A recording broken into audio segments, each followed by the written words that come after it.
Let's begin chapter number 8, class 7th, geography, human environment interactions, the tropical and subtropical region। सबसे पहले हम पढ़ेंगे Amazon basin के बारे में। नाम कैसा है वो देखते हैं। जब स्पेनिश एक्सप्लोरर्स जो हैं उन्हें अमेज़न रिवर को डिस्कवर किया तो उनको ना एक ग्रुप ऑफ लोकल ट्राइब्स ने अटैक कर दिया, जो कि हेड गियर्स और ग्रास की स्कर्ट्स उन्होंने पहन रखी थी।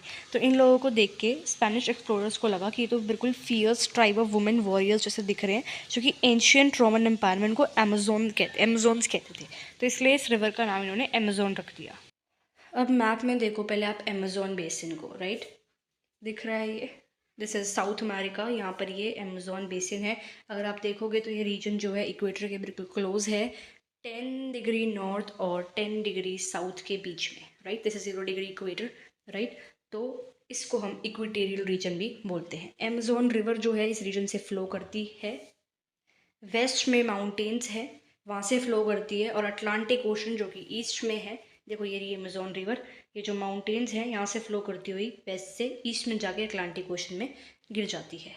ठीक है, एक ऐसी प्लेस जहाँ से रिवर फ्लो करके दूसरी बॉडी में गिरते हैं उसको कहते हैं रिवर का माउथ। ठीक है, एक a place where a river flows into another body of water is called the river's mouth. बहुत सारी ट्रिब्यूटरीज जो हैं अमेज़न रिवर को ज्वाइन कर लेती है, और तब जाके ये बड़ा सा अमेज़न बेसिन बनता है। जो रिवर बेसिन है ये किन किन एरियाज़ को ड्रेन करता है, यानी किन किन एरियाज से अमेज़न रिवर क्रॉस पास करती है, वो है Brazil, parts of Peru, Bolivia, Ecuador, Colombia, और एक छोटा सा पार्ट वेनेजुएला का भी। ठीक है, अब कुछ ट्रिब्यूटरीज ज्वाइन करके तब जाके रिवर बेसिन बन रहा है, अमेज़न बेसिन बन रहा है, राइट। ट्रिब्यूटरीज क्या है? स्मॉल रिवर्स जो कि मेन रिवर को ज्वाइन कर लेती है।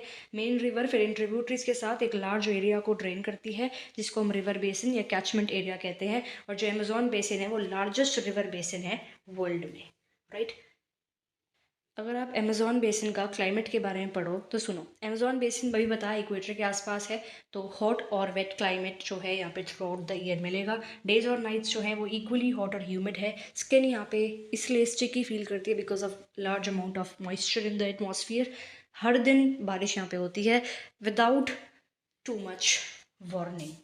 डे पे टेम्परेचर बहुत हाई है और ह्यूमिडिटी भी बहुत हाई है। नाइट में टेम्परेचर नीचे जाते हैं, डाउन होते हैं, बट ह्यूमिडिटी हाई ही रहती है। ठीक है, रेन इसमें बहुत हेविली होती है रीजन में। तो थिक फॉरेस्ट यहाँ पे है। फॉरेस्ट जो है इतने थिक है कि डेंस रूफ क्रिएट कर सकते हैं लीव्स से और ब्रांचेस से, जो कि इतनी वो हैं हार्ड, इतनी थिक कि सनलाइट जो है वो ग्राउंड तक भी नहीं आती। ठीक है, तो ग्राउंड जो है वो डार्क और डैम्प रहता है। सिर्फ शेड टॉलरेंट वेजिटेशन यहाँ पे ग्रो हो सकती है। सनलाइट जिसको चाहिए उस टाइप की यहाँ पे वेजिटेशन ग्रो नहीं हो सकती। ऑर्चिड्स और ब्रोमीलियाड्स एज यहाँ पे प्लांट पेरिसाइड्स जो हैं वो ग्रो कर सकते हैं। और जो रेन फॉरेस्ट है वो फ्योना में बहुत रिच है।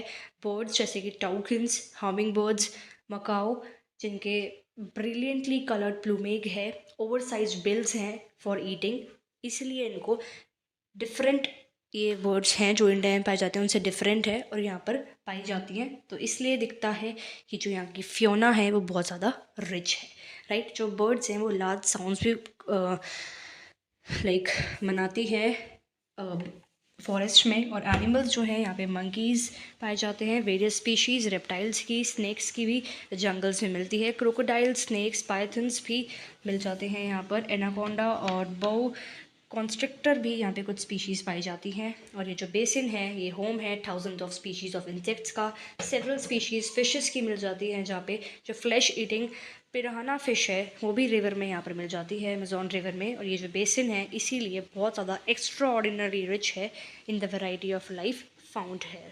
ब्रोमीलियान्स एक ऐसे स्पेशल प्लांट्स हैं जो वाटर को स्टोर करते हैं अपने लीव्स में। और एनिमल्स जैसे कि frogs in pockets of water को अपने एग्स को ले करने के लिए यूज़ कर सकते हैं इन प्लांट्स की लीव्स पर। ठीक है, अब जो रेन फॉरेस्ट हैं यहाँ पे लोग क्या है, लोग कैसे कैसे लाइफ जीते हैं। तो पीपल जो हैं वो अपने फूड को स्मॉल एरियाज़ में ग्रो करते हैं after clearing some trees in the forest. जब मैन है वो हंट करते हैं fish along with the rivers. ठीक है, और जो वुमेन है वो क्रॉप्स की देखभाल करती हैं। मेनली ये पाइनएप्पल, स्वीट पोटैटो और टापियोका जो है ग्रो करते हैं। हंटिंग और फिशिंग अनसर्टेन है, तो इसलिए वुमेन जो है अपनी फैमिलीज़ को लाइव रखती हैं, तो वो उन वेजिटेबल्स जिनकी देखभाल करती हैं उससे इनका घर बार चलता है, राइट। ये जो है स्लैश और बर्न एग्रीकल्चर को प्रैक्टिस करते हैं। स्लैश और बर्न एग्रीकल्चर एक वे ऑफ कल्टिवेटिंग लैंड है जहाँ पर फार्मर्स एक पीस ऑफ लैंड को क्लियर कर कैसे क्लियर करते हैं, या तो स्लैश या cut down the trees and bushes, फिर इनको जला देते हैं, ठीक है। जो कि न्यूट्रिएंट्स हैं वो सॉइल में घुल जाते हैं, तो अब क्रॉप्स यहाँ पे उगाई जाती हैं, फिर दोबारा से कुछ सालों बाद इसको क्लियर करा जाता है, ठीक है। पैच ऑफ लैंड को बहुत टाइम से यूज़ करते करते सॉइल जो है न्यूट्रिएंट्स अपना क्या करते हैं, छोड़ देती है। तो अब इस लैंड को खाली छोड़ के ये नए एरिया में चले जाते हैं, कुछ नए एरिया को क्लियर करते हैं, फिर इस यहाँ पे उगाते हैं, फिर वापस जो पुराने वाली लैंड की फर्टिलिटी जब रीगेन हो जाती है उस पर उसको दोबारा से चले जाते हैं और वहाँ पर दोबारा कल्टीवेशन स्टार्ट कर देते हैं। तो इसको कहते हैं स्लैश एंड बर्न एग्रीकल्चर, और यहाँ के लोग इसी कल्टीवेशन की प्रैक्टिस को फॉलो करते हैं। स्टैपल फूड यहाँ पे मैनियोक है, जिसको हम कसावा भी कहते हैं, जो कि ग्राउंड में ग्रो होता है, जैसे कि पटाटो ग्रो होता है वैसे ही अंडरग्राउंड ही ग्रो होता है, मतलब अंडरग्राउंड ही इसका फ्रूट होता है। ये इवन क्वीन आर्ट्स और एग सैक्स को भी खाते हैं। कैश क्रॉप्स कॉफ़ी, मेज़, कोकोआ भी यहाँ पर ग्रो होती है। आपने सुना होगा अमेज़न बेसिन में कॉफ़ी, राइट। जो रेन फॉरेस्ट है बहुत ज़्यादा वुड भी प्रोवाइड करता है, जिससे लोग अपने घर बनाते हैं। कई फैमिलीज़ जो हैं thatched houses shaped like beehives में रहती हैं। अदर जो है कई लोग वो आपके अपार्टमेंट लाइक हाउसेज में कहते हैं, जिसकी स्टीपी स्लांटिंग रूफ है, जिसको हम मेलोका कहते हैं। लाइफ ऑफ पीपल जो अमेज़न बेसिन में है वो स्लोली चेंज होती जा रही है धीरे धीरे। पहले क्या होता था, पुराने समय में जो हार्ट ऑफ द फॉरेस्ट है, अमेज़न फॉरेस्ट का जो बीच वाला पार्ट है, उसको सिर्फ आप रिवर को नेविगेट करके ही पहुंच पाते थे। 1970 में जो ट्रांस अमेज़न हाईवे है वो बनाया गया था, तो उस वजह से जो रेन फॉरेस्ट है वो एक्सेसिबल बन गया था।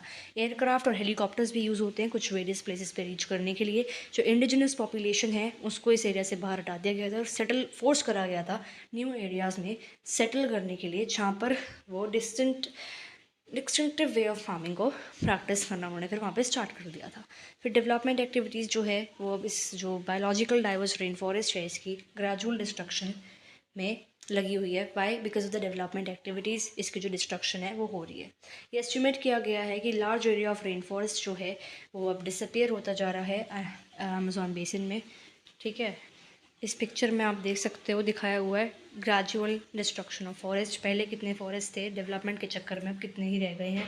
टॉप सॉइल जो है वो वॉशअप हो गई है बिकॉज रेन बहुत ज़्यादा थी, और फॉरेस्ट को जब काट दिया गया तो टॉप सॉइल वॉश हो गई। तो अब ये एक एज अ फॉरेस्ट जो है एक बैरन लैंडस्केप में चेंज हो गया है धीरे धीरे, ठीक है। अब एक और बेसिन है जो है गंगा ब्रह्मपुत्रा बेसिन, अब उसके बारे में पढ़ेंगे।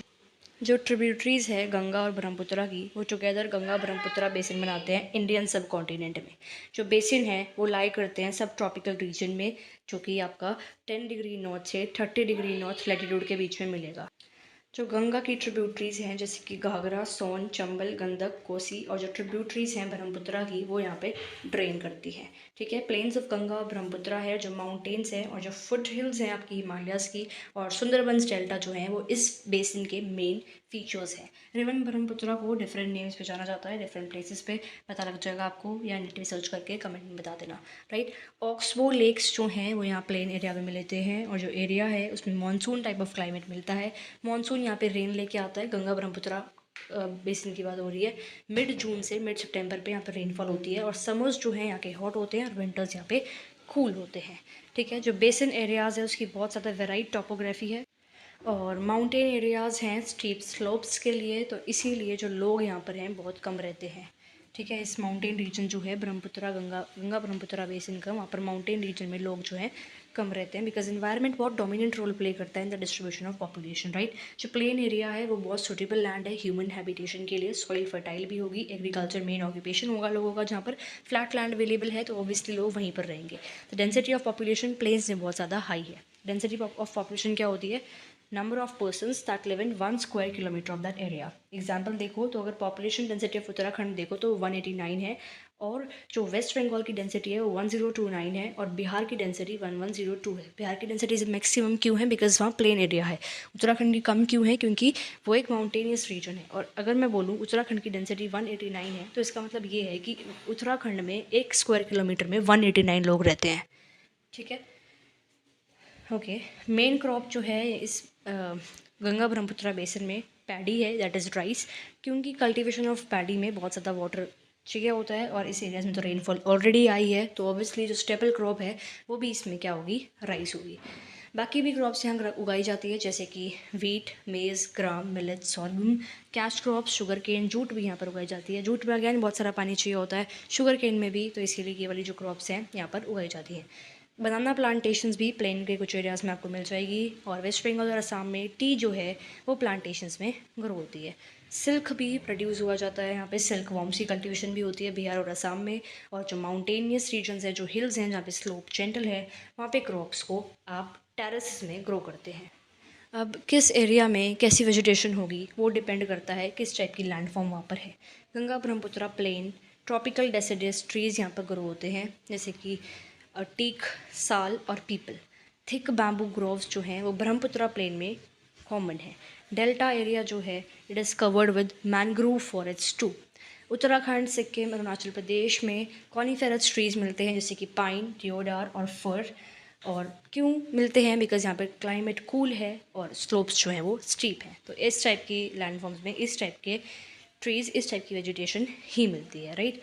और माउंटेनियस रीजन्स में अब लैंडफॉर्म माउंटेनियस है तो फार्मिंग जो है वो टेरेस पे होगी। तो टेरेसेस जो हैं स्लीप स्टॉप्स पे ब्रीड होते हैं, क्रिएट किए जाते हैं, फ्लैट सर्फेसेस बनाए जाते हैं फिर जहाँ पे क्रॉप्स ग्रो होती है। स्लोप को रिमूव कर दिया जाता है, जैसे कि जो वाटर है वो रन ऑफ रैपिडली, ठीक है, ये सब चीज़ें ना हो। एग्जाम्पल देख सकते हो आप, this is terrace farming. Steep slope को रिड्यूस करने के लिए स्लोप को as a form of stairs terraces काट दिया, जिससे कि जो क्रॉप है वो इजीली ग्रो हो सके। बेसिन में अगर हम वाइल्ड लाइफ देखें तो एलिफेंट्स, टाइगर्स, डियर्स, मंकीज़ जो हैं वो काफ़ी कॉमनली आपको यहाँ पर मिल जाएंगे, ठीक है। One horn rhinoceros Brahmaputra plain में मिल जाएगा।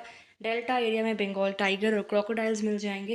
एक्वाटिक लाइफ में आपको फ्रेश वाटर रिवर्स, लेक्स और बे ऑफ बंगाल सी यहाँ पर एक्वाटिक लाइफ मिल जाएगी। Most popular varieties of fish in areas में रोहू, कैटला और हिल्सा मिल जाएगी। फ़िश और राइस स्टेपल डाइट है पीपल की जो इस एरिया में रहते हैं। एक ड्यूनो का बॉक्स है, इसमें बता रखा है कि जो फ्रेश वाटर्स है रिवर गंगा और रिवर ब्रह्मपुत्रा के, वहाँ पे वैरायटी ऑफ डॉल्फिन मिल जाएगी, जिसको लोकली सुसु बोलते हैं या ब्लाइंड डॉल्फिन बोलते हैं। जो प्रेजेंस है इस डॉल्फिन की वो एक इंडिकेशन है कि रिवर की हेल्थ कैसी है, right. Untreated industrial urban waste जो है इस रिवर में है बहुत ज़्यादा, तो वहाँ पर ये डॉल्फिन्स बहुत कम मिलेगी, बिकॉज इस वजह से इस डॉल्फिन की जो है डेथ हो जाती है, right, because of this industrial untreated waste. तो अगर डॉल्फिन ज़्यादा है तो पता लग रही है कि हेल्थ रिवर की अच्छी है, फाइन। तो अब जो यूनिवर्सल सैनिटेशन कवरेज है ये प्रधानमंत्री ने लॉन्च करा था।